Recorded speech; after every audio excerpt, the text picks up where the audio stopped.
Okay, hopefully you've got your pen, paper, your water, you're sitting in a comfortable position, and you're ready to dive into the landing page and website to be created. This is the fun part. First, let's look at your corporate website.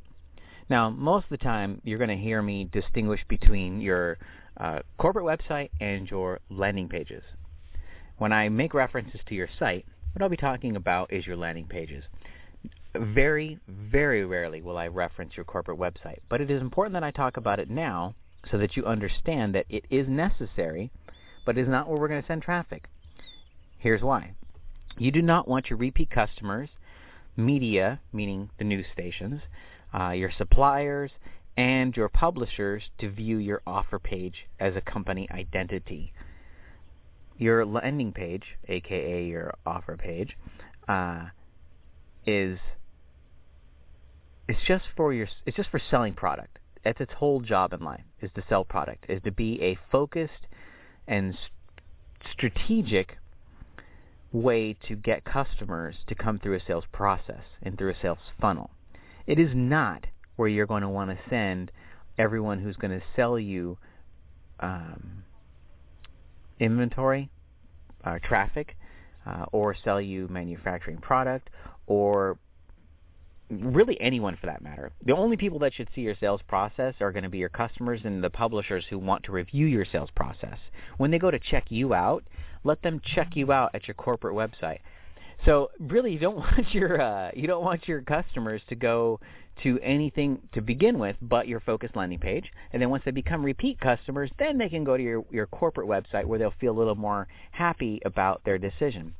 Now, some customers, those who are really wanting to learn a little more about you and do some research on you as a company, they're going to automatically go to your corporate website anyhow. So they may be on your landing page or your offer page, and that's going to be where you're going to have your focused offer. Well, they may go just right to the root of your domain name, so they can learn a little more about you. That's where you're going to want to have your corporate website. You must build a fast corporate website, and it's going to contain your FAQ, press releases, corporate information, product information. It's really going to be a big information repository for everything about your product, everything about your vertical, and you can pull RSS feeds from news sources. I mean, you can do all kinds of really simple, fun things. For this, I would use a site called Template Monster or one of the other template websites. You don't need to spend $10,000 building your corporate identity. It's not necessary. Spend $60 on a template. Spend $100 on having somebody modify the template with all of your content and information. You can have them go pull content regarding or for your industry and have them put it into your website. You don't need to do all this stuff yourself. Pay somebody outsourced to do this for you. Then make sure that they do put the information that you've got on your ingredients from your manufacturer. If you're selling a supplement, if you're in the information marketing space, you can give them the information that you want to include on your corporate landing page that talks about you, yourself, your products, anything along those lines, so that your designers can create that for you. On this corporate website, you will be selling your product at full retail price. Again, I'm going to say that again. You've got to sell it at full retail price, meaning a lot of money. You're going to make sure your retail price point is high, because then you're going to be discounting from your retail price point for your special offers that you're going to have on your landing pages. So if you were thinking about selling your product for $50, make your retail $97. Go crazy. Go high on the retail price. Now, don't go to the point where it's ridiculous. Don't sell a 10-page report for $1,000 retail, discounted to $60. That's just ridiculous. Make it something that's believable but valuable. Okay?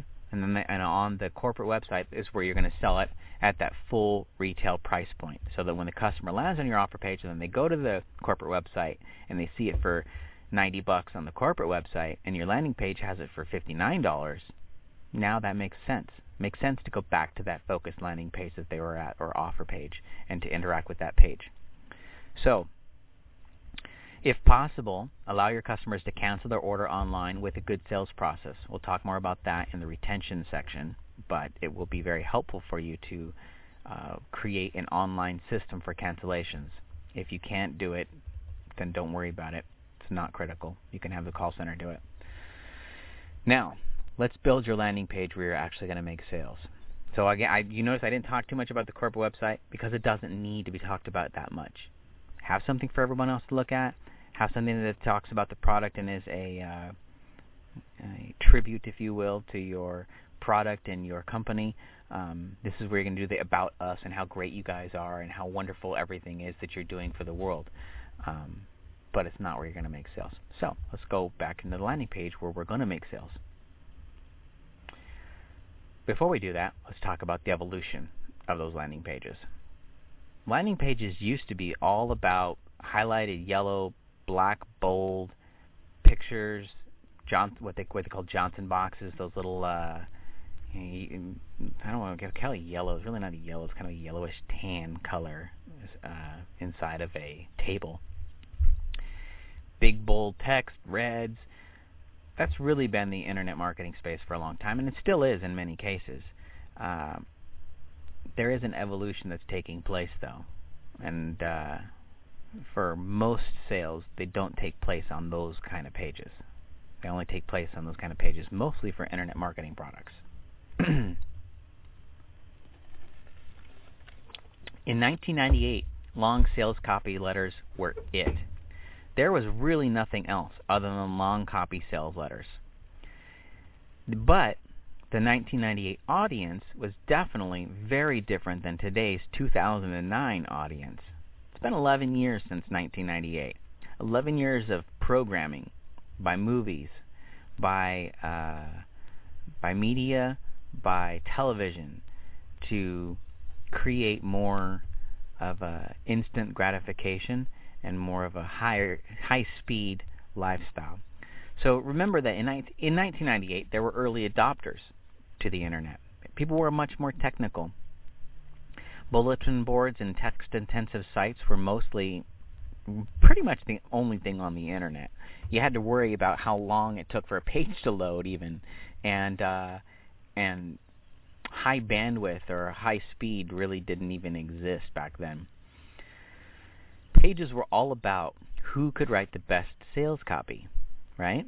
And that's really where a lot of sales were made, was in long copy sales letters, and copywriters used to sell $100 price point items.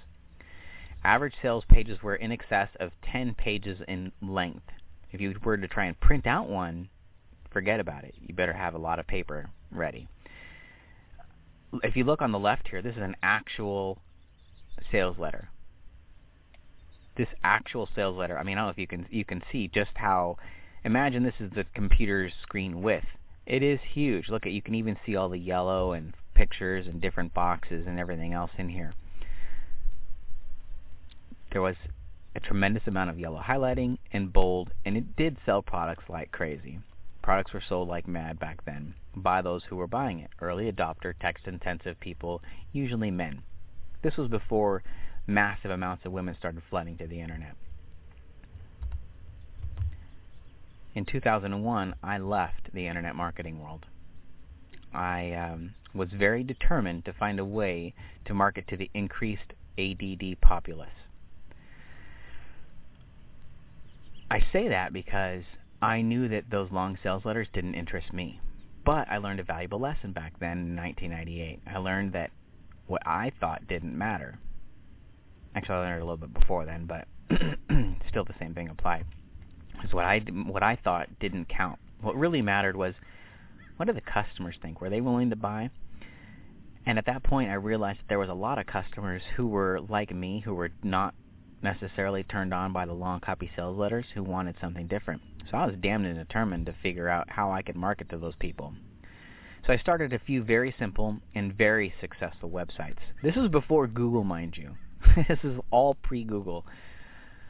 Well, I shouldn't say pre-Google. I think that Google was out, but they were, still in the garage at that point. Nobody knew who the hell they were. So we grew a couple of really simplistic search engines that were, if you look at them now, they were just like Google. And we grew them really fast at the top of the top 20 internet websites. We took this simplistic approach that no one was doing, And where all other search engines were these huge linking boards, I tried this new strategy where I made a search engine that was just a search box and a couple of radio buttons, and that was it. And it worked really, really well. I grew it to the top of the 20 U.S. websites, and it was a heck of a lot easier than I thought it was going to be. I take this whole KISS methodology, keep it simple, stupid, you know. I mean, that was really the something I learned in the MLM space. And I took this whole KISS principle of making simple websites, and I started teaching people. I left the company that I was working with. That I was very grateful for what they had taught me, but I needed to continue my education, and I needed to continue my education through teaching. So I moved my business model to teaching others my KISS method, largely because I didn't know how to write copy. I didn't really have any skills, and I was partying a lot at that time. So I thought, shoot, I could do this. I could teach people how to forget everything they have learned and make really simple pages that people love to interact with. And lo and behold, it was successful over and over and over again, and it just kept working. So let's fast forward. It's now 2009. Now, short and no sales letters dominate the online scene, except for the internet marketing world. The internet marketing world is the one place where long sales letters still were very, very popular. YouTube, and still are very, very popular. YouTube proves that video rules the scene. I mean, it does. Twitter has proven that mini messages are hot, showing that this ADD thing that and I call it ADD with all due respect to those who are clinically diagnosed with attention deficit disorder. I believe that had they had that diagnosis when I was a child, I definitely would have been diagnosed with it. So would many, many, many of my entrepreneurial friends now, should we all go to the doctor and tell them the truth about what our minds are like and how fast they spin out of control. Anyhow, the point that I'm making is that Twitter, YouTube, all of these advancements, if you will, in technology or changes in the communication flow are proving one point. We're a very, very instant gratification-driven society that looks for mini messages. How can you keep my attention in the shortest possible time? CPA networks offers now cover the internet with free trials. Why? Well, because free trials are very, very they play into that instant gratification and quick messaging mentality. Microblogs with very little copy now are everywhere, and generating thousands of sales per day is now just a matter of processing funds and creating a very simple page. I'm going to show you how. Because short form is the king. Short form really means very, very simplistic pages, utilizing all those things that we just talked about a moment ago to deliver your message to the customer in a very quick, concise, and focused manner. Short forms are used by almost all CPA networks. They allow the customer to make what I call micro commitments. I started using the term micro commitments a long time ago because it merely helped embody what I feel is happening at a subconscious level with the customer, and I'll explain those more in greater detail in just a little bit. Graphically intensive ads create credibility for average consumers. Actually, you know what? Let's talk for just one moment about micro commitments. I might be getting a little ahead of myself, so I might have to, I might reduplicate this, but micro commitments, when you land on a landing page and it is a 27-page scrolling website, I don't know if you're like me or not, or like what I consider to be the average internet surfer, but when I land on a page and I see that the first thing I do is I assess the page. I look at it and I think, what is it going to take for me to interact with this page? When it is this huge sales letter, I instantly have to ask myself, am I going to spend the time reading this thing? More often than not, the answer is usually no.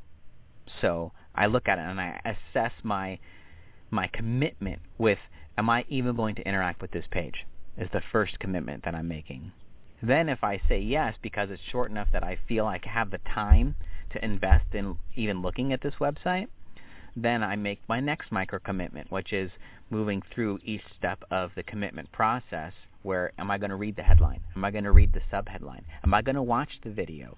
Am I going to give you any information? Am I going to conduct a survey? All of these decisions take place at just a fraction of a second method. So my decision to interact with your website will take me all of about 1 second to decide whether or not I'm going to give you the time of day. And then my next commitment will come on another fraction of a second on whether or not I'm going to watch the video, if it streams quickly or not. So you really don't have 5 seconds. You don't have 10 seconds. You have fractions of seconds in order to recognize that the customer is making that decision, whether they realize it or not, like that. They're making a super fast decision to first interact with your website, and then, or to give your website the time of day, and then secondly to interact with the website. And then there's micro commitments that will happen through each step of the process, and I'll go more in depth on those later. So hopefully that explains a little more about micro commitments. So short form is also key because graphically intensive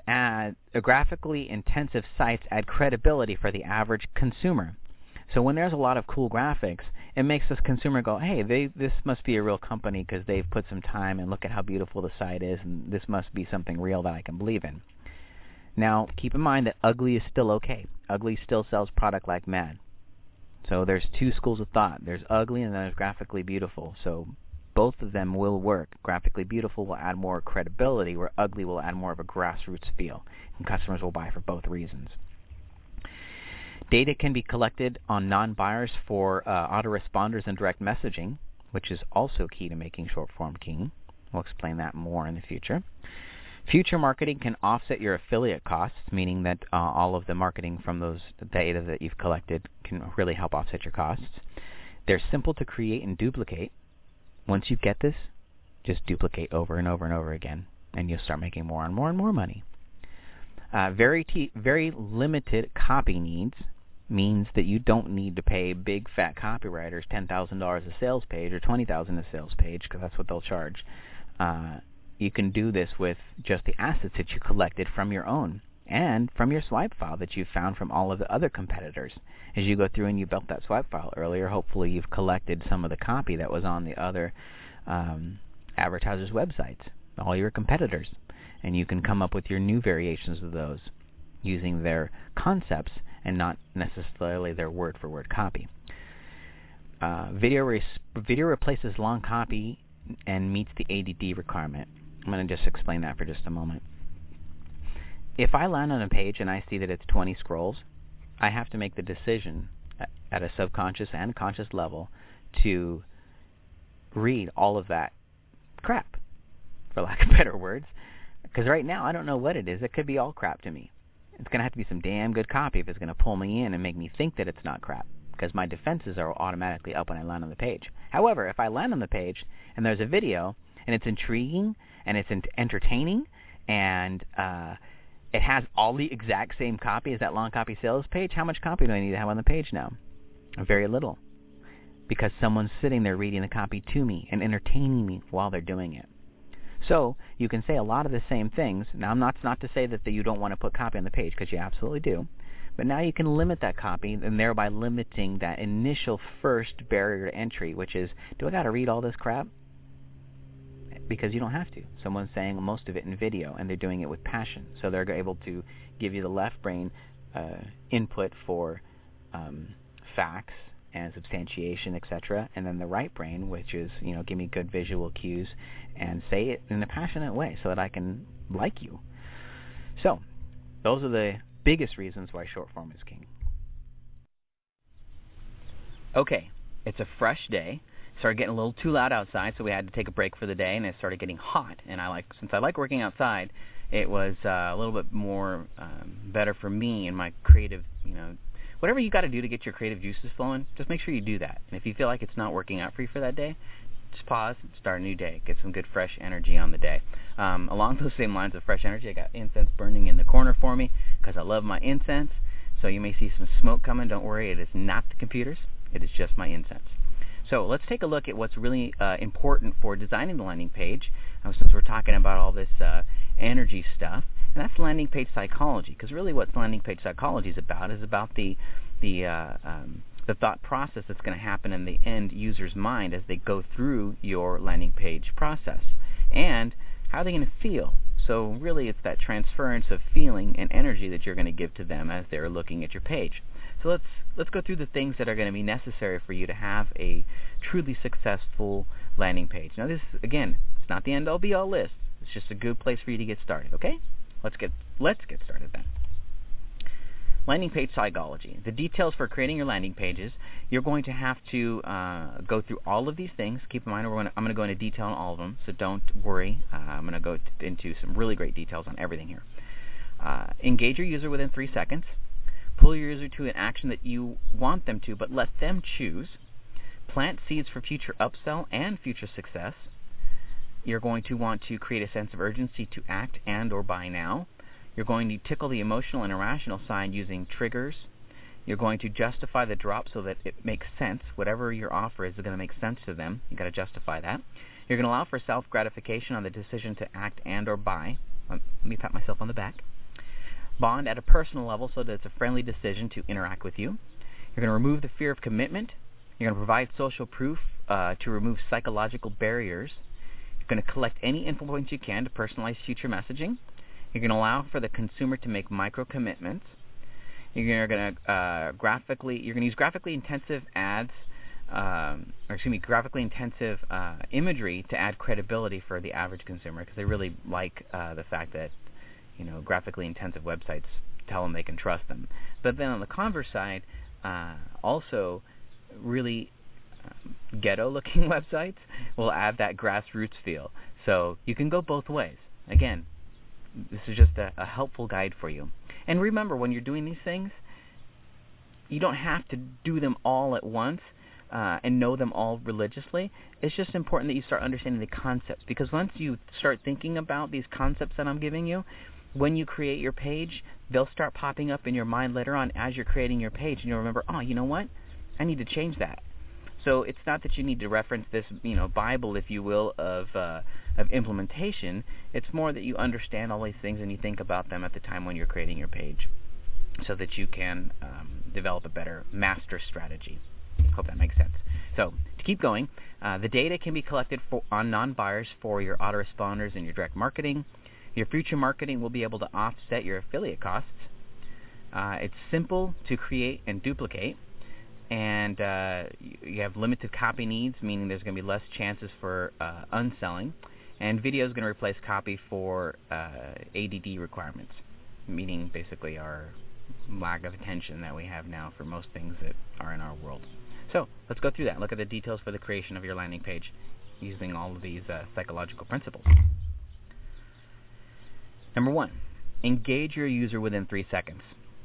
You need a great headline to engage your user and to get them to want to read more. We all know that headlines are important, but what's really important about the headline is that it doesn't have to tell a story, it just has to pique an interest. An interest so primal that I can't not look at it.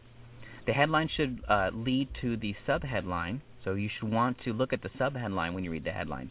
If there's a question posed or a solution given, I should really want to go over into the subheadline to learn more, and the headline's there to pique my interest. Pull the user into video on the page by directing copy and arrows. It's pretty simple. Just use your arrows and use your copy to get users going into your video. When we start getting into actual implementation of these things, you'll see how they flow actually on a page. Use the attractive or different imagery that will get the user to be intrigued. So you can use images of attractive men, attractive women, or something that's completely different in order to get the user to be drawn into your process. Try to have your video start within 3 seconds of the page call. You got to have that video start right away. Don't let it take a long time to load, because they'll get bored and they'll walk away, especially if it's just dragging the load page on the rest of the website down. Make sure your page isn't cluttered, and always think about leading the eye patterns. Always think about we read from left to right. I talked about this before. We read from left to right and top to bottom. Always remember that when you're creating your page, okay? So that you can capture the interest of the user within 3 seconds with good eye flow. the page is too convoluted, they will decide not to get engaged within those 3 seconds because they think it's going to be too hard to read. Okay, great. Let's continue. Let the customer choose. The user should always be given options when possible. Let them decide what it is that they're going to do. In this case, where I've got an example of our decoy method, which we'll talk about a little bit more later on, but it's really helpful if the customer can always feel like they're in control of their decision-making process. Lead them to one of your choices. Give them your preferred choice, but make sure that they have the ability to choose. And you can use the decoy method to help with this. Again, we'll explain that a little bit more later. Use wording that gives the user the understanding that you truly care about them, their success, and their time. When you write your copy, make sure that you're writing copy that talks to them as a person and not as a customer. That's really important. So let them choose, and they'll choose if you use the right words, they'll choose the product that you're recommending because you're recommending it in a way that is friendly.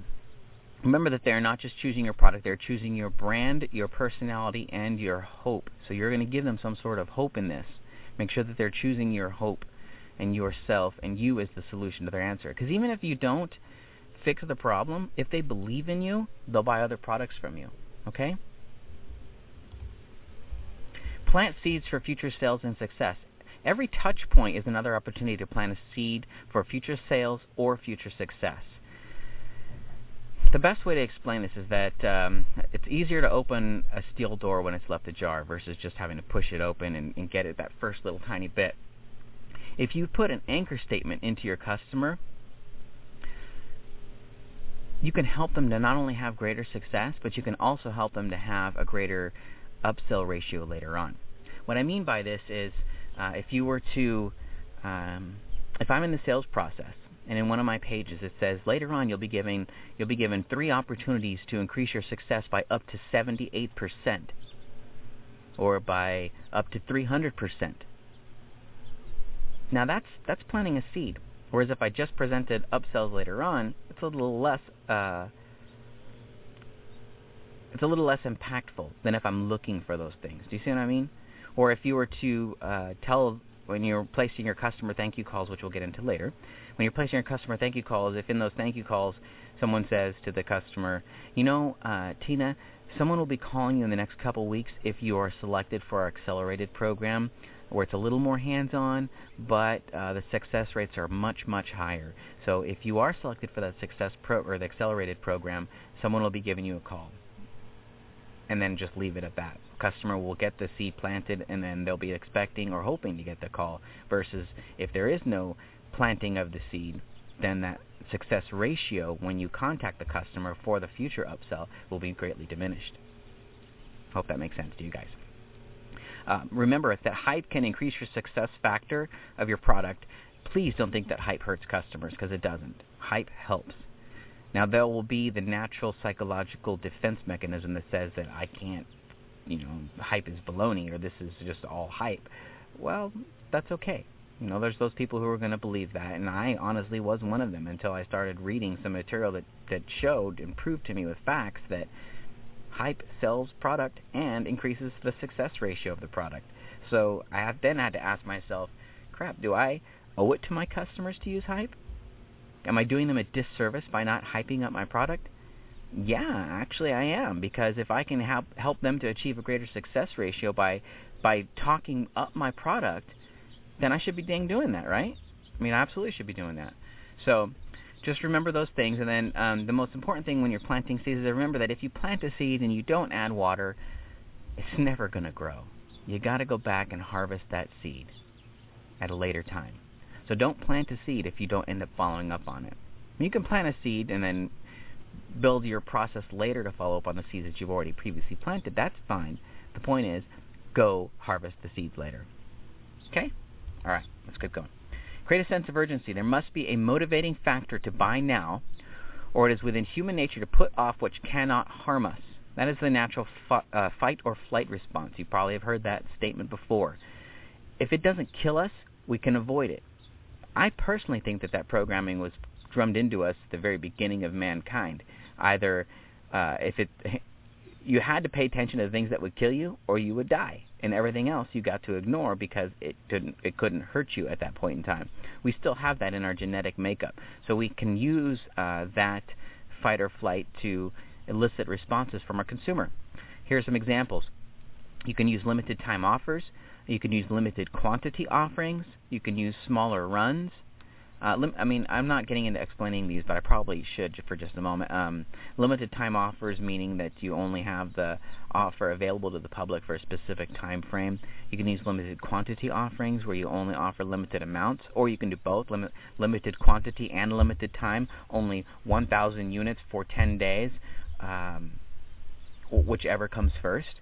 You can do smaller runs, where we only will release what we can produce for the one day. We're going to do a one-day run. These are done a lot with collections. You can do collections. That's the next thing. You can do collections where you create a collector mentality, and you do a limited production basis again. You can use exclusive opportunities that won't be available later on in the future. And you can use on-page timers, which are very effective, and I'm sure you've seen them quite a bit on a lot of the websites out there. So if you look at the couple of explanatory images that I have here, or sample images, you'll see that one of them shows a timer. There was a timer on the page. When the timer expired, it says, "This is your last chance. Please act now." That was pretty simple for us to add. We just had the timer on the page that said the offer is available for the next 5 minutes, and it kept counting down the entire time, driving the customer to take action. When they didn't take action, it says, "This is your last chance. Act now." We could have set a secondary timer that at that time would have closed the page. See, this is what I'm saying. There's so many things untapped. No one has tested yet putting a second timer on there. That's a great idea. We should totally be testing that. But there's just not enough testing and implementation of ideas. So anyhow, just gives you just an example. It's such a wild, wild west new infant industry that there's so much potential for someone like you to come out and just to dominate it.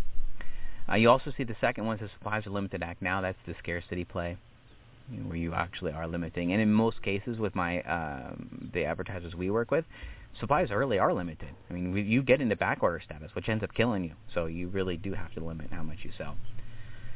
Let's keep going. Emotional and irrational triggers. Is your marketing message passionate? This is really important. And then the second statement here is your product passionate? You have to have both a marketing message that's passionate and a product that's passionate. So for one of our clients, we've got a facial. I can't call it really a facial hair remover, because technically it doesn't remove the facial hair. It just diminishes the follicle size, etc. We don't obviously say those things to the consumer public, because then that would be making a claim. But the point is that the product is exceptionally passionate, and women who purchase this facial hair appearance reducer, they're really passionate about that type of product. And then we have two ways we can sell it. So our message can be, this will decrease the appearance of facial hair by 5%. We can be all factual. Or we can use a passionate message that talks about a younger or an older woman who has just gone through, let's just say we use the older woman scenario, where she's just gone through menopause and her hair follicles are changing. All of a sudden she's sprouting big, thick black hairs like nobody's business. And we can talk about the devastation that takes place with her on a daily basis when she's interacting with others and trying to figure out, is this, does she have a big black hair on her face that people are looking at? I mean, it's extremely embarrassing.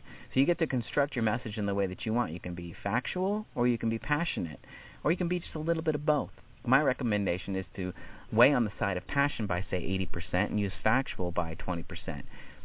Remembering that the most passionate way to market a product is using stories, and that's the next bullet point, which is that facts tell and stories sell.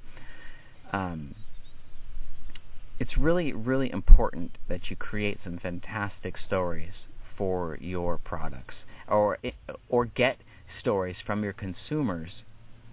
Get them to tell you some great stories so that you can use those on your website. Again, they don't have to be testimonials or stories that talk about the product at all. They can just be pain point stories, talking about the pain of dealing with the situation that they're in for X and X period of time. Okay, let's take a second and talk about the wealth story. Now, you'll get some stories from your customers that will be phenomenal, and you'll think that they have to be tremendous successes in order to use them. Well, what I'm going to tell you right now is that they don't have to be. I mean, you've heard me say this before.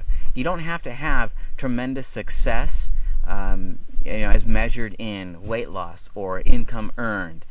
The way you would measure your best story is in how it makes a person feel. The wealth story was a email that I received working on a campaign quite a few years ago, and this one, it was like a huge eye opener for me. We were competing against a bunch of people who were talking about losing 30 pounds in 30 days and all these huge claims, and I just didn't like that. So I decided to try something completely different.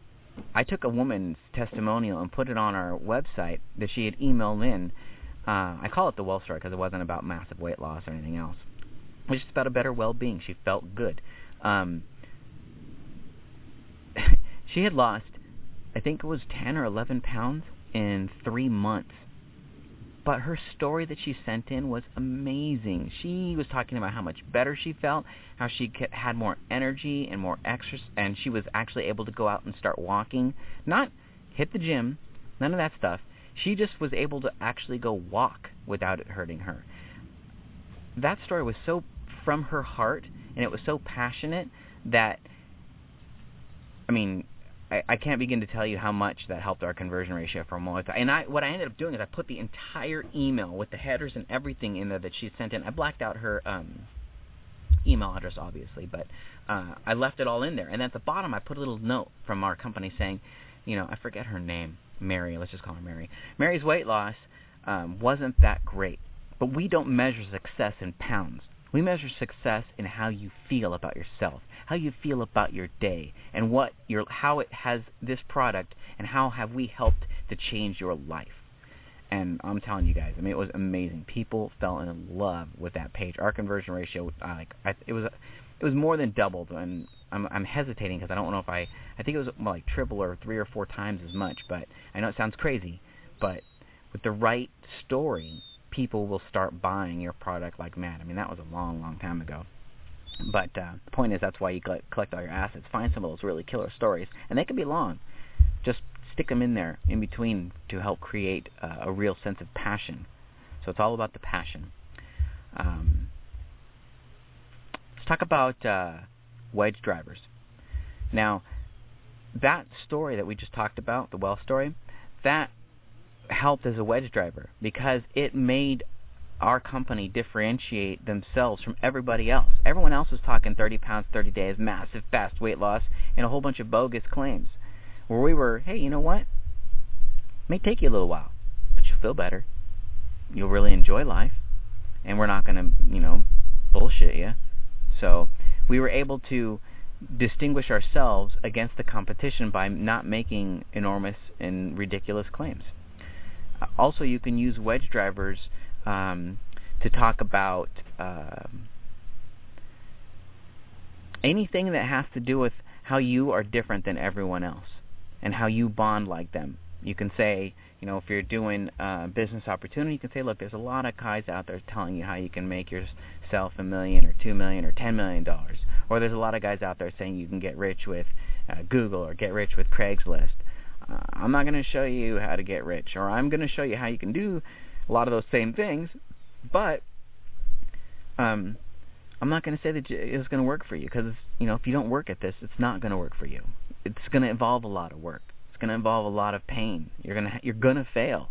The point is that you dust yourself off and you get up and you keep going. You keep running the system because even the most experienced people fail. You see what I'm saying? So you can leverage it, or if it's in weight loss, you can say something along the lines of, we know what it's like to wake up in the morning and not want to get out of bed. We know what it's like to wonder if people are whispering about you. Is it, are they just talking, or are they talking about you? We know what it's like to have to think about what you're eating, or to go home hungry because you haven't wanted to eat in front of everybody all day. We understand.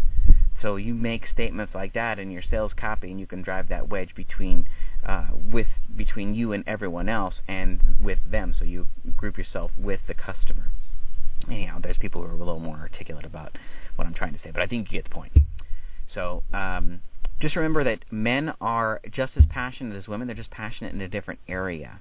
They're going to be passionate less about self and more about, how would you say it? My legacy.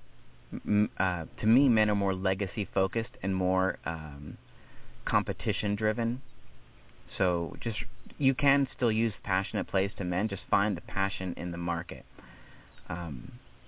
When it comes to a business opportunity, that's kind of an easy one for us because being a man and being in this space, and I know what propels me, and it's wanting to do better than everybody else, or it's wanting to do better for my family, or wanting to have freedom, or whatever it is. We're just as passionate as women. We just have different passionate triggers. And remember the core motivations. What are my core motivations? Why am I doing this? Why am I going to be buying your product? What's the real reason? Well, here's a perfect example. I want a flat tummy. No, I don't want a flat tummy. I want the rewards that come from having a flat tummy. What is it? Is it someone? Is it people complimenting me? Is it people looking at me? Is it feeling better about taking off my shirt? What is it that's really driving me to do what it is that I want to do? Make sense? Wow. Did you see that? Big old quail just flew up here. He flew up right on the thing, didn't he?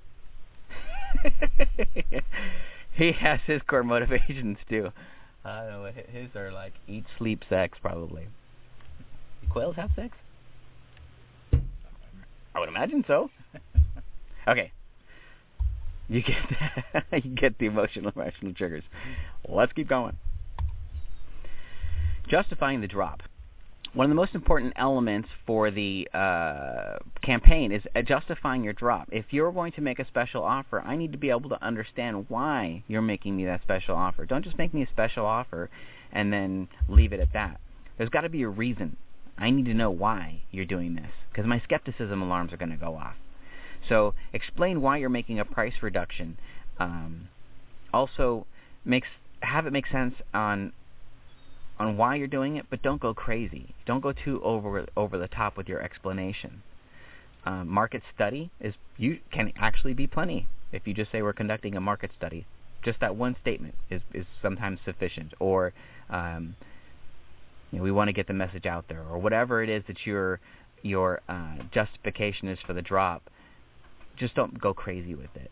Don't make it over the top. In exchange for a one-page survey, think about what it is that you want to have as your justification for your drop.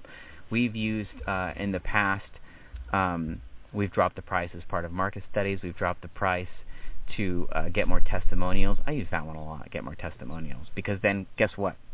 I get more testimonials. So I use that one an awful lot. That's probably why I'm sitting here going, well, what else could I use to justify my drop? Because I use the testimonial one all the time. Use justification for increased sales and viral. If you use your justification properly, you can actually get them to tell a friend. In exchange for telling 3 friends, we'll give you an additional 10% off. Easy way to get the viral out there. If you're willing to complete a one-page survey, we will, ABC. As part of our direct-to-consumer promotion, where we've cut out the middlemen and cut out all of our supply chains to give you the lowest possible price, we have done. Okay, so just remember, make sure you're justifying the drop in some way, shape, or form. Remember to allow self-assurance for the buy or act. Let the customer feel good about their decision that they just made. Make sure that they know that they are doing the right thing, that they're proud. Remember I mentioned before, I want to be able to pat myself on the back after I make a buy decision. Make sure that I'm able to pat myself on the back and that I feel good about it.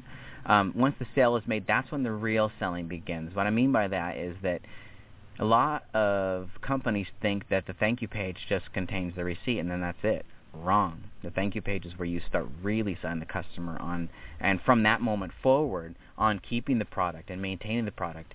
You may not have to do that now if you're doing very large or larger sales at dollar amounts, or if you've got just hyperactive buyers. But when you start getting into more general interest pools of traffic, this becomes very, very important.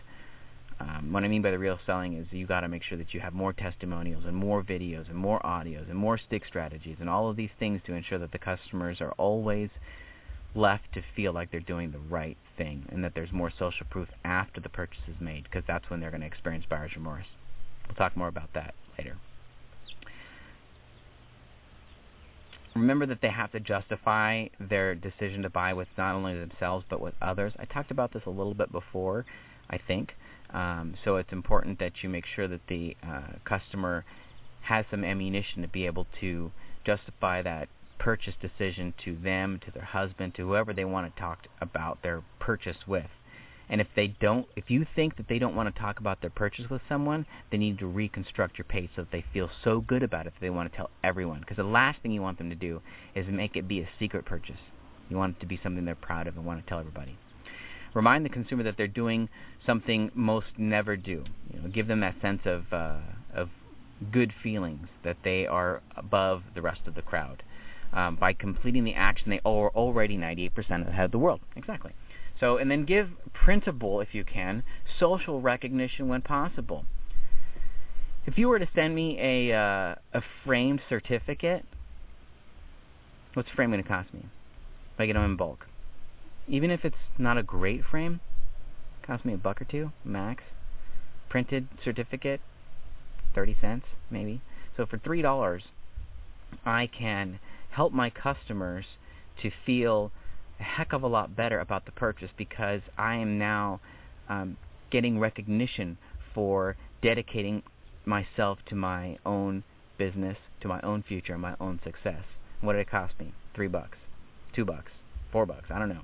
Point is, if you're selling a bigger product, it's worth it because you can get so much more hope from the customer.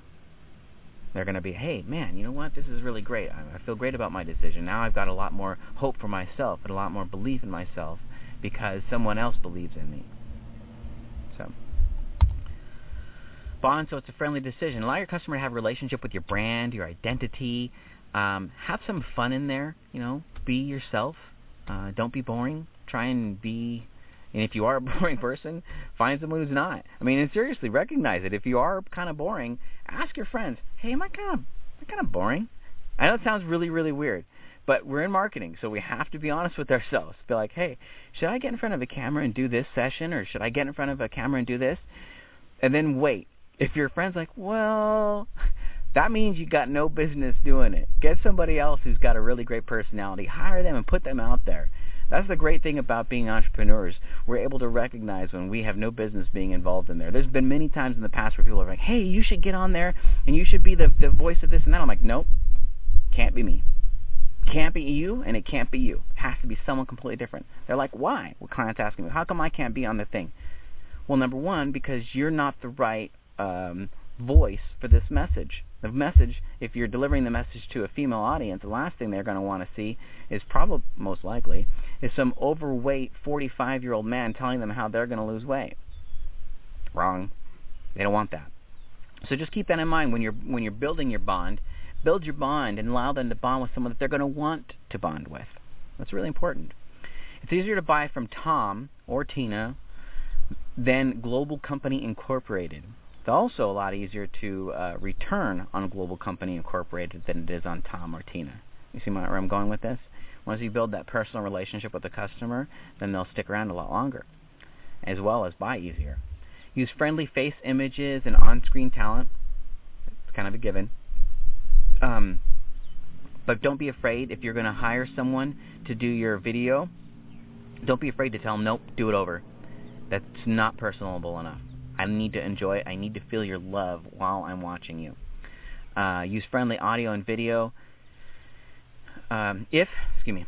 Use friendly audio if video is too complicated. What that means is if you can't do video, don't let it stop you. Get someone who's got a great voice. Use voice123.com. Get a whole bunch of people to bid and listen to all their different voices and their tonalities and see who you can get that has the best presence, audio presence. Just make sure that you have a personality if you can. Personality will increase the conversion ratio from your AR series too. So if you start that bonding sequence with the personality in the beginning of the order process, and you continue it all the way through into the ARs, and you hold a conversation rather than a sales letter, you're going to see an increase in your conversion ratio. Bonding will continue throughout all points of contact with the customer, including the call centers, emails, etc. So just remember that you can continue that bonding process. How many people, here's a perfect example, how many people got into MySpace and thought that Tom owned MySpace? I mean, if any of you guys were old enough to remember MySpace coming out, or young enough to remember doing MySpace when it first started, everybody thought Tom owned MySpace. Who the hell is Tom? Tom's just some guy. Tom has nothing to do with MySpace. Well, I think originally he maybe was one support guy or something. Tom turned into this MySpace identity person. He's just some kid. Do you see what I'm saying? Use that whole Tom logic, because it was. I mean, think about that too. Why did they use Tom for MySpace? Well, it's easier to accept that some 22-year-old kid made MySpace. Why? Well, because we want the underdog to succeed. And we know that it has to be a young kid because it's technical. That's our cue to finish this section right here and move on to the next one, because that's the lawnmower guys. We'll come back as soon as they've done mowing the lawn. Actually, are you still shooting? Let's talk about one last thing. Focus and attention at time. If you are trying to do all of the little tiny things in your day, still mind you, money allowing, you may be doing yourself a disservice. I stopped mowing my lawn, I don't know how many years ago. Why? It's not because I'm lazy. It's because I realized a long time ago that if I didn't mow my lawn, or if I didn't do my laundry, I would be free to do other creative things that I enjoy and things that make me money. So just keep that in mind as you're trying to focus on your business. Are there any things that you're doing right now that you don't like doing that you could quickly and easily outsource to someone else, or if you dedicated more of your time to your business that you'd see an increase in your revenue? Just think about that. We'll come back after they're done mowing my lawn. Okay, we're back. We had to switch sides and let the temperature cool down a little bit outside so we can begin working again. We had a little lunch, feel a lot more refreshed. So we've already established that you need to create a good bond with your customer. Next, you're going to want to remove fear of commitment. Letting the customer know there's no commitment allows them the freedom to know they're not cornered. You always have to make sure that you don't corner your customer. What happens when you corner an animal? Because we're all really animals, and we're animalistic, and we're talking about psychological phenomenon here. So when you corner someone, you force them to defend themselves to get out of that corner. You must never corner your customer. Always remove the fear of commitment so they don't feel like they're being pushed into something. Releasing this fear will cause the customer to relax about the commitment and remove the poisonous wall that they unconsciously build around your offer. It's important to recognize that when a customer comes to your website to review your offer or your landing page or whatever it is that you have to say, by default their defenses will be up. They do not know you and they do not trust you. So they're going to need something first before they can release those walls. By removing that fear, all fear of commitment especially, they'll know that they can open up their hearts and they can release the walls, if you will, that they've placed around themselves to protect themselves just in case you want to take them for a ride. They're cautious. Usually they're cautious because they've had experiences where they've been shown that they need to be cautious. So removing the fear of commitment will help break down those walls. One of the fastest ways to do this is to use testimonials. Testimonials that speak to your customer service department are also good. Remember I mentioned before in a previous video that you will want to think about creating testimonials that are not just tied to the success of your offer, but also some testimonials that are tied to the ease of your process. So have you done a fantastic job of putting testimonials up that say something along the lines of, I thought this was going to be, it could have been difficult. The customer service agents were helpful and friendly, and you guys answered after the first ring, or things like that. There are also statements that you can make that will help remove the fear of commitment, like no obligation, cancel any time, 100% satisfaction guarantee, and then the biggest and most important if you're not going to be auto shipping product, is that nothing will be automatically shipped to your home. That is a huge release of concern for a lot of customers. Even if you have a continuity program, you can have a continuity program that involves a continuity for membership, and then you don't automatically ship anything. I have told a lot of my customers that they should create a continuity program that revolves around the membership, and then if the person wants, they can opt into receiving whatever item that they want every month free of charge, and then they don't end up getting things delivered to their home. They go in and simply say, yes, I want this month with my free coupon, if you will. So there are ways around everything. If you think, man, how am I gonna not tell anybody I'm shipping anything to their home? Well, just charge them for the service and then give them the option of shipping at their own discretion. Social proof removes psychological barriers. Using the objections you created earlier, you can use social proof to show your buyers that it's not just you saying that you can trust, they can trust you. It's other people saying, hey, you can trust this guy. Or other people saying, hey, my friend trusted him, so you should be able to trust him as well. Get social proof for all of your objections from your asset list. If you can, it would be great to get people addressing each and every one of those primary objections that are going to come up in different testimonials. If you can, use video, because video is the strongest form of social proof. There's something called a third-party testimonial that I'm not going to talk about here, but we'll talk about third-party testimonials in a little while, which are the ultimate, to me, form of social proof. And, well, again, we'll talk about that in a future section. For now, let's continue. Collect information points to personalize future messaging and to increase conversion ratio. With RFT, which is a risk-free trial program, you can get name, address, and phone number all on page 1 if you wanted to, or you can collect them on page 2. Depends upon how well you do at funneling customers through your process with your copy and your video messaging. Surveys. Actually, you know what? I should talk a little bit more about that. You're going to really want to collect as much information as you can, because the more you can personalize your future messaging, the more I realize that you're talking to me rather than at me. It's very important that I understand as a customer that you're talking to me and with me, and that you understand what my primary motivations are. You understand me as a person, and not just pitch me on your stuff. I almost said junk, because that's sometimes what the customers will feel. Don't pitch me on your junk, because I don't want to know, unless they feel that you truly know them. Then they'll really start listening. Man, this person gets me. I mean, have you ever had a conversation with someone where they really listened to you, and they got you? And how much more have you liked talking to that person than anyone else usually in your lifetime? Very few people actually listen, and you can listen even in automated messaging. You just have to tell them back what they told you. Okay? So, now, surveys are a super powerful way to determine the best way to sell your customer later and to regurgitate a lot of those collected information pieces. So you can ask them a tremendous amount of information using a survey. You can do surveys pre-transaction and post-transaction so that you can come up with some fantastic follow-up messaging that has to do with what the customer's core complaints are and what their core motivations are.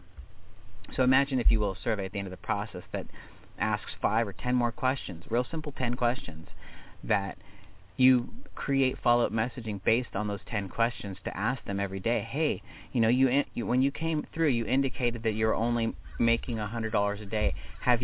Or you're only making $100 a week right now. I'm using information marketing for this purposes, or business marketing, if you will. You mentioned that you're only making $100 a day or $100 a week right now. Did you implement any of the ideas that I had shown you to be able to take that from 100 to 200 or 300 or 400? Because I can guarantee you, if you don't implement any of the things I'm telling you, you will stay stuck at that $100 level. Let me know how things work for you once you implement some of the stuff that I've told you. Sincerely, Personality. Do you follow me? Whatever the personality name is. Sincerely, Tom. Or Best Wishes, Tom. You get the point. So, be sure you set up future messaging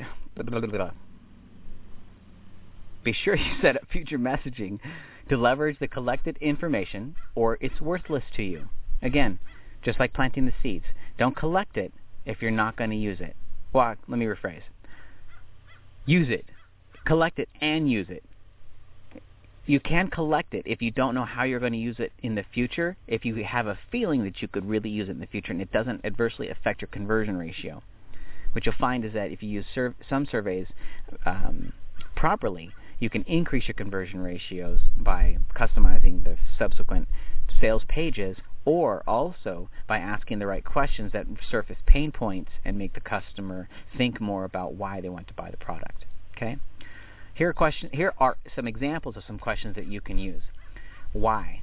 Why is a real simple and easy one. Why are you doing this today? Why are you looking to buy this course? Why are you interested in ABC? Why are you interested in XYZ? What's the main reason why you're doing this? See, I just thought of something right now while I'm doing this. I'm going to put a survey on the second page of our capture information so I can collect survey information about everyone who comes through our process. You'll have, by the time you see this video, you'll have gone through a survey. And so hopefully it'll help you to, you'll already know kind of what I'm talking about. And this is literally how it happens. Like, man, why am I not doing that? I should put a survey in. So I'll put a survey in for you guys. So why is one of the biggest questions. Why are you doing it? Once you understand why they're doing it, then you can help them. Gender. Gender is a big one. It's going to tell you really how to talk to a person. No matter what anyone says, men and women are wired differently. We're not the same gender. Go figure. So you got to talk to men usually, and I'm using generalities because we're in marketing here. We use generalities. You talk to men differently than you talk to women. If you ask any woman if it's easier for a man to lose weight than a woman, most of them are going to say yeah. And most of them will have a little bit of frustration with that point. And they're right. So it is, in most cases, it's easier for a man to lose weight. So you would use different messaging for men as you would for women. With women, you could leverage that. Remember I talked about the wedge? You could put that wedge. Maybe easy for men, but for women, we know we got to do everything differently. We can't just stop drinking soda and lose 10 pounds. Now, instantly, what have I done? I've used that wedge and this gender-specific messaging to talk to my customer in a way that they relate to me and understand me. So age range will also be very appropriate in future messaging and in conversion ratio to know how to talk to people, because we all know that we talked about that wedge between man and woman. There's also that wedge between 20-year-old woman and 40-year-old woman. A 40-year-old woman knows that a 20-year-old woman loses weight differently than a 40-year-old woman. Or a 40-year-old man knows that a 20-year-old man thinks differently than him, doesn't have the experience that he has. You see what I'm saying? If I was going to write a sales letter for a 20-year-old audience, it would be a little bit different than the sales letter that I'm going to write for a 40-year-old audience, because they're different psychographics. Read or movie. Now, this will tell you whether or not you want to have a visually intensive website, or if you want to have a text-intensive website. So this is a really great question. Not used very much. Not used very much at all. And then, of course, address. That's a given.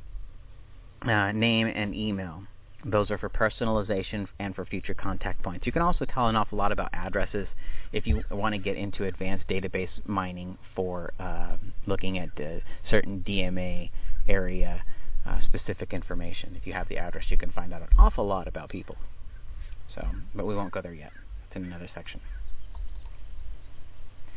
Landing page elements. If there's no audio available, use video. Or excuse me, if there's no video available, use audio. Just make sure that there's something on the page that's going to stimulate one of the other learning modalities, not just the reading. So mini bite-sized paragraphs rule. I'm going to go through all these individually. Heavy image use for CPA and RFT programs, cost per action, and risk-free trial programs. Bullet points are a must, totally underutilized, should be used way more. Testimonials on every single page. Third-party credibility. Decoy offers. I'll talk more about all of these again. Remember, third-party credibility I'll talk about a little more in detail. Decoy offers, upsell systems. Video can add a huge lift to your conversion ratio. 2 to 4 scrolls on the landing page max for trial offers. meaning you don't want to have to scroll more than 2 to 4 times vertically, and 4 is pushing it for a free trial offer in most cases, and 4 for higher ticket items because you're going to need more copy with those.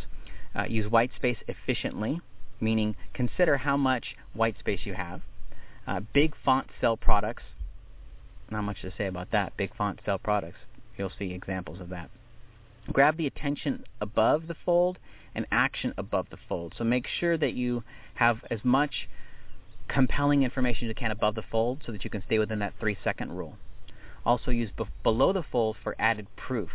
So for those who need to continue on to get more proof, they can continue on reading more proof. But for those who are ready to take action now and don't need that additional information or social proof or whatever proof it is that they're looking for, you can give them to that. You can give that to them, below the fold, and allowing those who are ready to take action now.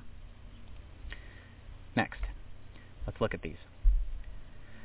Whoa, wait, sorry, there's more.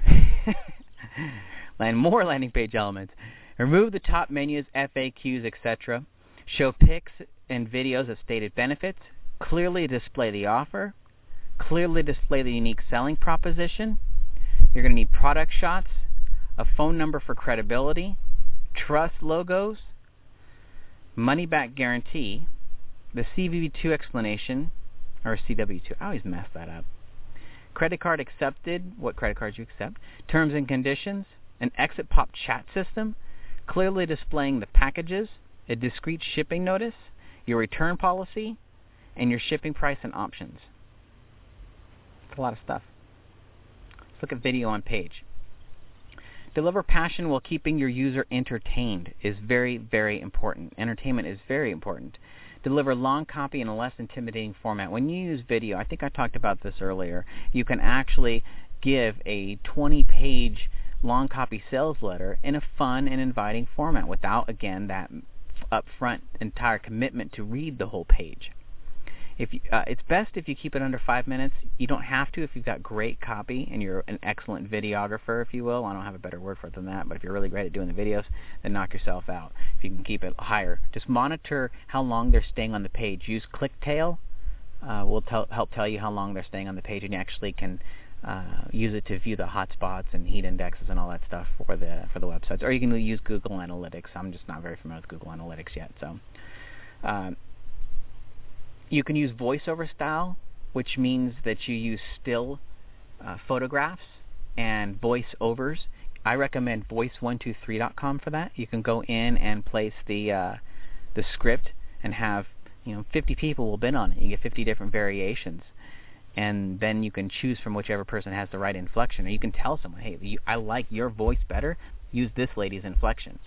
And or tonality, pausing, and how they use their voice up and down, and how they are able to emphasize things. So, Voice123 is fantastic for that. Or you can use a walk-on-screen style, like they do for Live Face on Web. That's also very powerful. Live Face on Web does help to create a good personality too that way. Don't make the video too small. Try and keep it 300 width or more if you're talking about an embedded video. The Live Face on Web, they've got that system pretty well down. They'll be able to tell you how big they'll make it. Always allow the users to bond with the personality when possible. We talked about that already, but make sure that you put personality into the video. It's got to be exciting and fun. You can use plain English to talk about sensitive subjects and make them into positives, like the terms and conditions.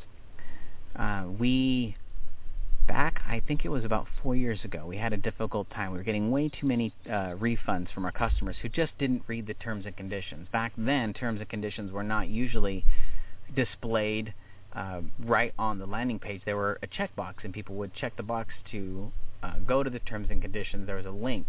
We got to the point where, we can't do this, and no one else was willing to put the terms and conditions on the page. I'm like, we got to put the terms and conditions on the page. We have to put it right on the website. This was years ago, mind you. So what we found is the most effective way of disclosing the terms and the price and everything, just really straight away, was to put it in video, so that when the person was listening to someone who they actually liked already, it was a lot easier to tolerate when that person said, hey, look, we did this for you. We created this trial for you, so you could see exactly what this system's like. We know the system's going to work. It works for everybody who tries it, who puts out effort. But we don't know. Maybe you won't put out any effort. Here's the thing. Try it. Try it for the next month. When you find that you like it, it's only $38 a month. It comes with this, and this, and rattle off all the stuff that it comes with. So that the customer at that point goes, wow, that doesn't seem so bad. However, if you were to say that with text, then you're open to the interpretations and the inner monologue that the customer has at that point. And that inner monologue and the way that those words are being read is based on the customer's own current mentality. So if I had just gotten into a fight with my wife and I go read the terms and conditions, I'm going to hear those terms and conditions being read to me in a way that's probably not really the way that I wanted them to be read. Make sense? All right, let's keep going. 2 to 4 page scroll. Try to keep your pages focused down to 2 to 3 page scrolls for continuity products. You'll see an example that I've listed here on the right-hand side. That's actually a long page. It's 4 pages. It's 4 vertical scrolls, and that's a real long one. Notice how on the right-hand there's social proof down there. We're going to go down into more details on this, but and I'm going to mention these things a few times because I want you to understand how important some of these elements are. So if your page is too long, you probably got too much copy. Keep it under the 4 for the risk-free trial model, and you've got a template already that you can deviate from for this. But don't go crazy having it be too long. Remember that example that we showed earlier from the 1998 sales pages, how long and skinny that page was? The CPA networks and the affiliates would never run that page. Not in any other world but the internet marketing business opportunity world, which is completely different than the CPA network world. And I'll explain those two again in another section, how all these worlds tie together. So, use longer pages only for very large upfront sales, and if you have no video ability, but you got to have great copy. If you're asking the customer for $200, yeah, sure, you can throw a bunch of words on that page because you're going to need to. You're going to need to have them be able to tickle the left brain a heck of a lot more than just that right brain for a $200 sale. They'll buy on passion still because you can still use passionate subject matter and passionate messaging, but they're going to need some text probably for a $200 commitment, unless you got a really good video. Really good video trumps everything. Remember, most people don't care how the phone works. They just want it to work. So when you go explaining to me how the system, how basically your product is going to work at a subcellular level, I don't care. All I want to know is that it really works. Show me 20 people who've done it, who love it. Show me 100 people. Show me 1,000 people. Show me whatever you can from other folks who've done it and say that they love it. Give me some social proof. Give me some third-party credibility. Then I'll believe it. Looks like I skipped one here. 2 to 4 page scroll helps customer realize the website's not going to be a chore. We talked about that already, which is remember the micro commitments. I don't want to look at that page and have to make that commitment to read a big fat page. Remember that you don't need 10 pages to build rapport, just the right 6 words.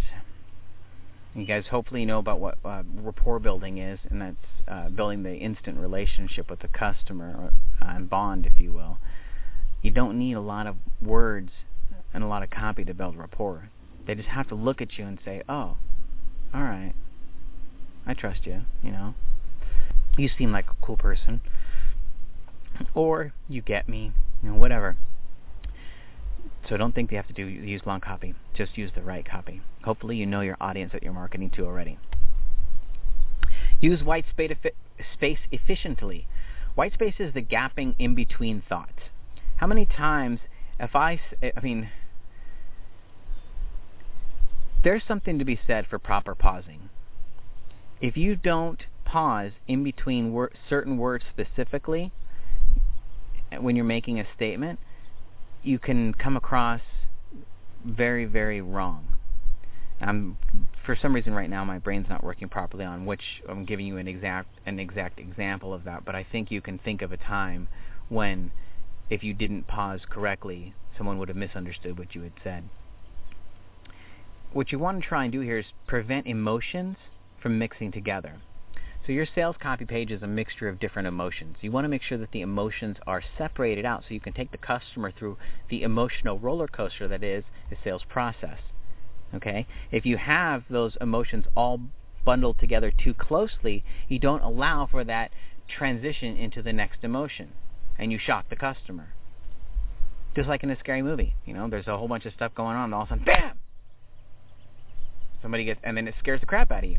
You imagine that same exact thing with your sales letter. If you don't have those gaps of white space, you don't allow for me to look at that and go, oh, wow. If you're going to go from testimonials and then you're going to go into scientific fact, I need to be able to start accessing that other part of my brain. If they're all mixed in together too much, too close, I can't let go of my emotion and start getting into my logical side. I hope that makes sense to you guys. Again, try not to mix the thoughts into each other. Allow the reader to go through the roller coaster of emotion and fun. Make sure that there's a whole lot of fun in there, but you got to make sure that they're feeling the emotions of your words and the emotions that they're going to experience that's going to help them to want to buy the product.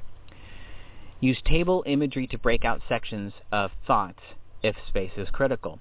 Let's just say you're already running low on space. You don't want the page to continue getting bigger. You can use borders and tables to separate out each of the different things that you need to say. So you can put a testimonial inside of a table or graphical space, and you'll look at your template that's included with this, and you'll see exactly what I'm talking about. You can have each of those white spaces.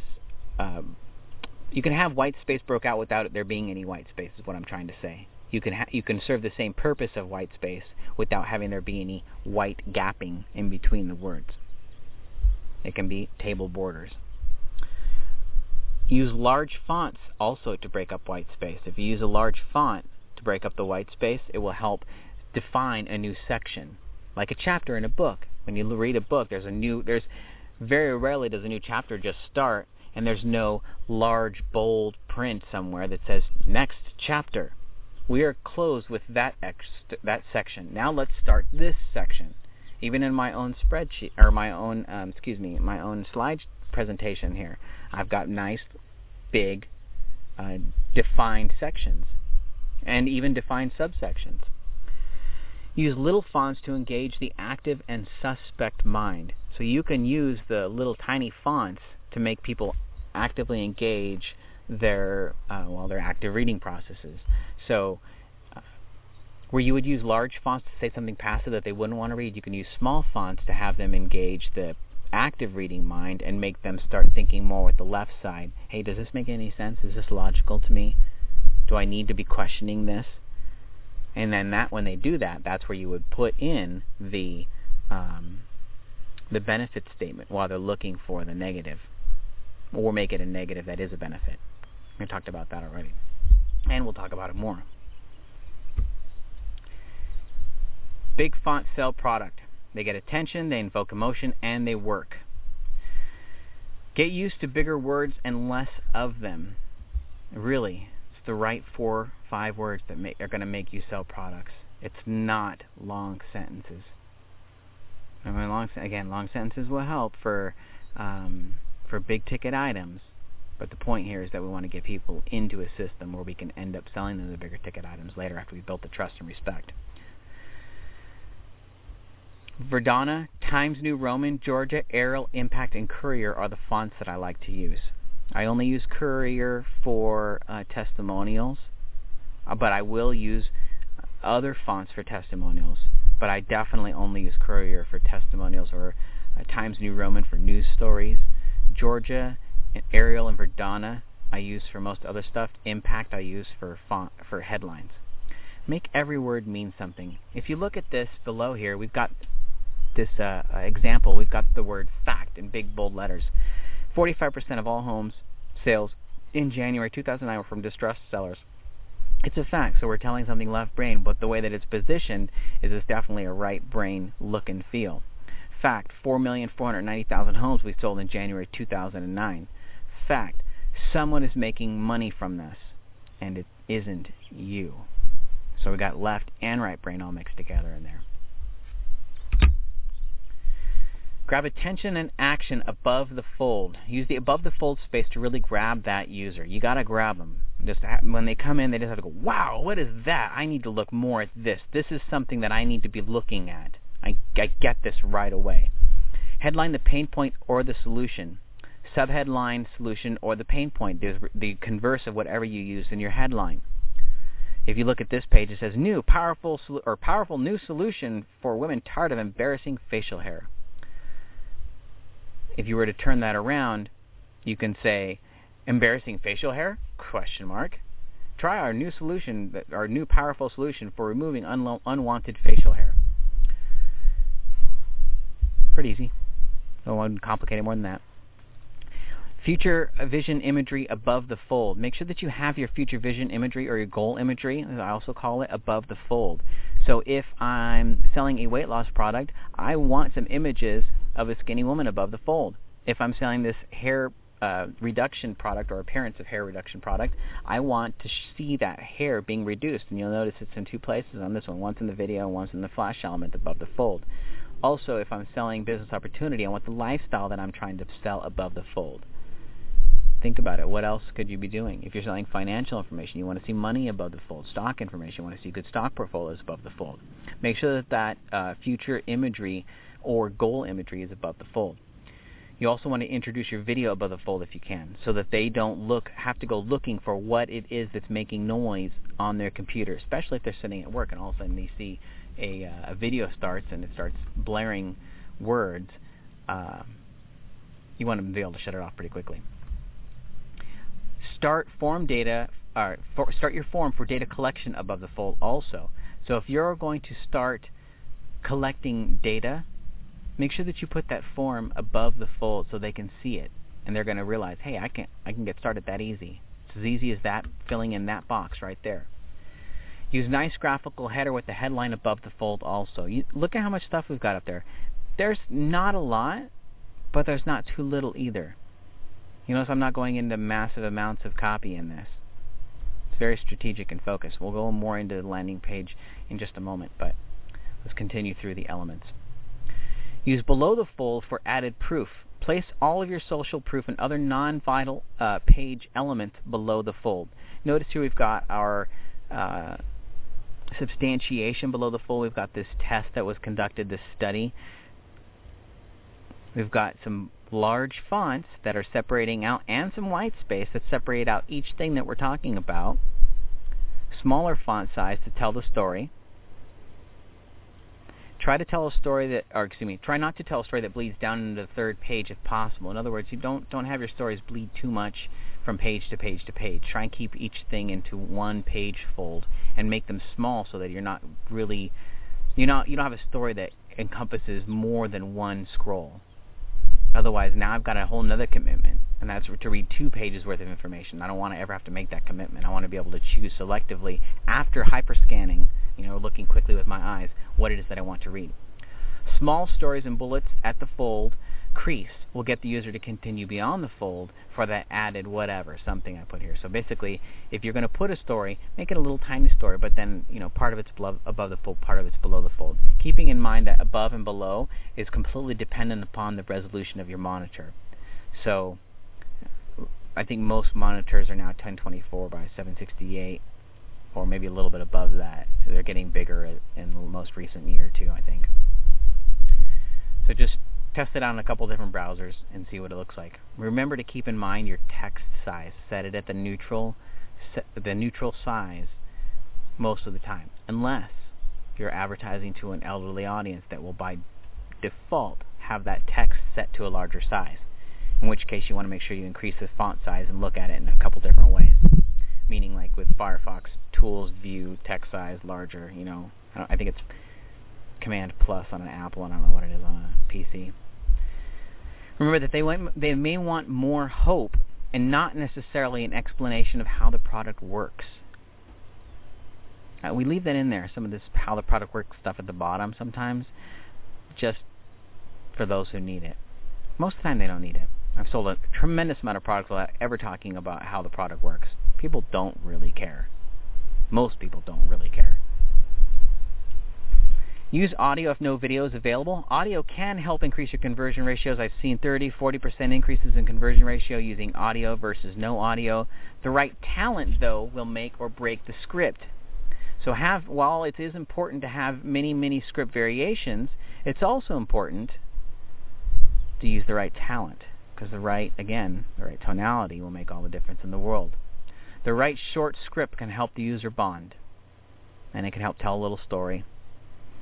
Use many audio versions. Don't try 2 or 3 and say, "Oh, audio didn't work for me." No. You gotta have many versions. Many versions. And don't be afraid to say, "Look, I need 5 different versions." When you accept a bid, let's say you use voice 1, 2, 3. You put a script in there, and the person reads back the script for you. You choose them. Before you choose that person, before you tell them, "Hey, I've chose you," send them an email saying, "Hey, look, I'm going to do 5 different variations. They'll just be slight variations. Can you get all these under the same bill amount?" Most of the time, they're going to say yes, because it only takes them a minute to make a variation. So you can get 5-10 different scripts in for the same price if you construct it right and ask them in advance before accepting them for the project. "Can you do 4 or 5 variations so I can test these?" And they'll say yes, almost all the time. So autoplay all audio. Never make the customer have to push a button to start the audio. Always make it automatically play. But allow them to stop the audio.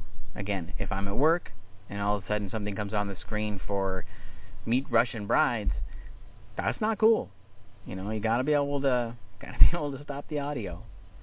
And consider privacy with your product. If you're selling something that demands greater privacy, well, maybe don't start the audio automatically. Or if you do start the audio automatically, start off with something that's going to give them enough time to lower that volume. Okay?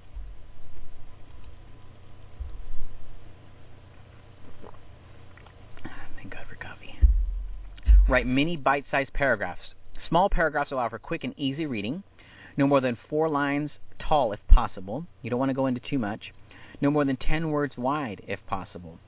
So if you make it too wide or too tall, then again I'm making a bigger commitment to try and get into reading this website with you.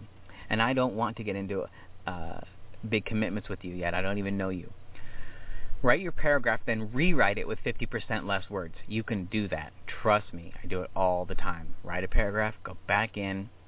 Not the same day, mind you. A lot of times it'll be the next day. And then I'll rewrite it with a hell of a lot less copy. And it'll always be better. Very, very rarely have I come in and modified a piece of copy, or a statement or a paragraph, whatever you want to call it, and had it not end up better. Even the stuff that I wrote here on the right hand side, I can make a lot better. Read all your paragraphs out loud to be sure they flow right. Now, I'm discovering that even on this document that there's not even paragraphs here. I'm reading some of my own bullet points out loud, and they're not making sense when I'm reading them out loud, because there's so much content here that I haven't gone through and reread everything and reread it.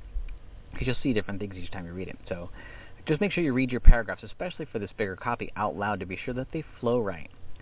Remember that punctuation isn't perfect, it's human. It's very important that it stays human. Now, here's a couple different things. Imagine the courage it took on that cold December day in 1955 when Rosa Parks refused to sit in the back of the bus and was escorted directly to jail. Notice how some of these are bolded. We bolded out some specific words for the paragraph. It's time for you to harness that courage for yourself, for your family, and to use that imagination to show that we are not bound by the limits that others set for us. We are only bound by the limits we set for ourselves. It's a good copy. Your family will never forget the day they received their first Black American Lives biography panels and the inspiring forces and influences that could very well change their lives forever. The future is filled with limitless possibilities if we believe, and with Black American Heritage Society's Black American Heritage or Lives collection, believing has never been easier. See, I'd even rewrite that last paragraph. I didn't proofread this one, obviously, but I'd rewrite that last paragraph to be a little easier to read. I would probably just change it to say, if you can believe. The future is filled with limitless possibilities if you can believe, period. With the Black Heritage Society's Black American Lives collection, believing has never been easier. and it'll be a lot easier for the customer to read too. Heavy image use for RFT and CPA. Networks love, and remember, RFT is risk-free trial. We'll talk about that in just a little bit. And CPA, cost per action. Networks love image-intensive pages. They really, really love seeing heavy graphics. If you look at this page, it's very graphically intensive. High bandwidth means you don't have to fear the load times anymore, so you can go kind of crazy on the images. Graphical pages for RFT work amazing. Risk-free trial pages, they love them when they're graphical. Now, I've run free trial pages that weren't graphical at all, and they also did exceptionally well.